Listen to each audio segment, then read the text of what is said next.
Hey guys, this is Isaac, and I was not going to do this, but Marites is here on a tourist visa and all over the channels and pulling up videos for me to watch. So if you know about Marites, comment down below. I appreciate it. I know you know about Marites.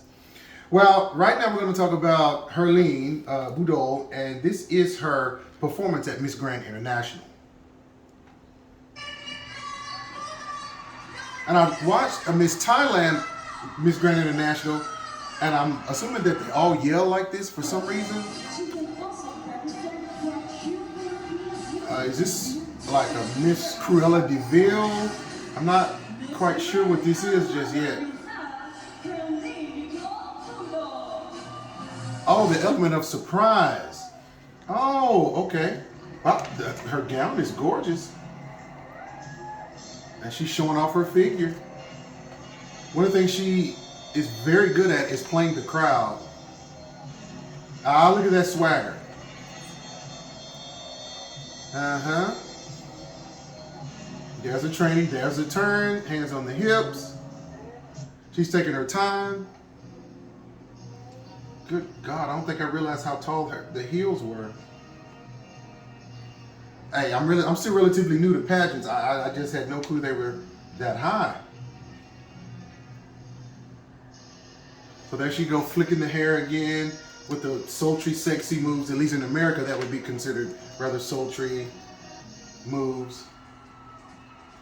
Okay, here's the swimsuit. There she go, playing with the singer, getting the crowd all involved, which is what she is very, very good at. All right, so I guess that was enough. So, but anyway, and I hate to leave that on there because we're not, because we're not advertising for them. But anyway, it is what it is. So just a couple of thoughts here, and I done a video about Herlene speaking English, and some people thought that I was bashing her. So I want to make sure that you know that I am not bashing her. But just a few points, and I always write down notes. So from my understanding, her manager got her into Planet International in Uganda. I didn't even know Uganda had the infrastructure to host an international pageant. So, as it turns out, Marites told me there were only 6 or 7 contestants. So this seems to be, or it was a fraud pageant, and I really feel sorry for Herlene. I know how much, at least her manager, I believe, wants her to do pageants. So, secondly, she finally won a crown at Miss Grand International, and it was Miss Tourism. But as it turns out, tourism is a generic term, so she won't be able to go to a worldwide pageant, so to speak. I've talked about this before, and people laugh at her because she can't speak English that well. I think sometimes I think there's a video out where she calls herself silly or stupid. I'm not quite sure. Bobo, I think is the term that's used. So I want to make sure I get that right. So I'm not sure if she's doing that. In America, we call that self-deprecating. In other words, she's putting herself down so everybody can laugh at her, or if she really does think like that because she can't speak English.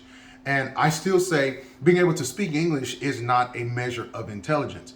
But if the pageant requires you to speak English, it's going to be rather difficult to get around that particular requirement. And it looks like she is going to be appointed to go to Miss Eco International. The only issue I have with that is what is her advocacy leading up to Miss Eco International? How is she going to talk about an advocacy when we don't really know what that advocacy is right now? How long has she been involved in that advocacy? That would be the questions for me. And again, I'm just on the outside looking in. I don't care who wins. I don't care if she goes or not. I'm just doing what Marites requested and kind of giving you an analysis. So when we begin to talk about destiny, when I see all of these, it's just little bitty things that kind of add up. And it doesn't seem like pageants are in her future. She does a lot better in front of live audiences. Again, that's her television background. And she does extremely well in that. And that is her forte. So why put her in positions that don't use her talent to 100%? The pageants almost seem like an afterthought, as if it's just something that she has to do. And I know she has a lot of followers, and I love the fact that she has a lot of followers. And I think she does them well. She knows how to play to her crowd, and that is one of her strengths. I will certainly give that to her. I just don't want to see her in a pageant where it makes her look foolish. And I don't think that that's fair to her. And I also don't think it's fair to her manager, who has tried to create this image of her as being this wonderful person. And I totally agree. She seems like she's very, very humble, very down to earth, and people like her for that. I think keep her where her strength is. Maybe branch out a little bit. We've tried the pageant thing. Doesn't seem like it's working out too well. So that would be sort of my final analysis. Hopefully that's not too abrupt. But I just really want to say to her manager, keep her where her strength is, because the pageants almost seem like an afterthought, something that she has to do, and she's not doing them at 100%. And so I just don't think that's her strength. So let me know what you think, guys. Again, this is Isaac, and I hope you guys subscribe and like. So take care.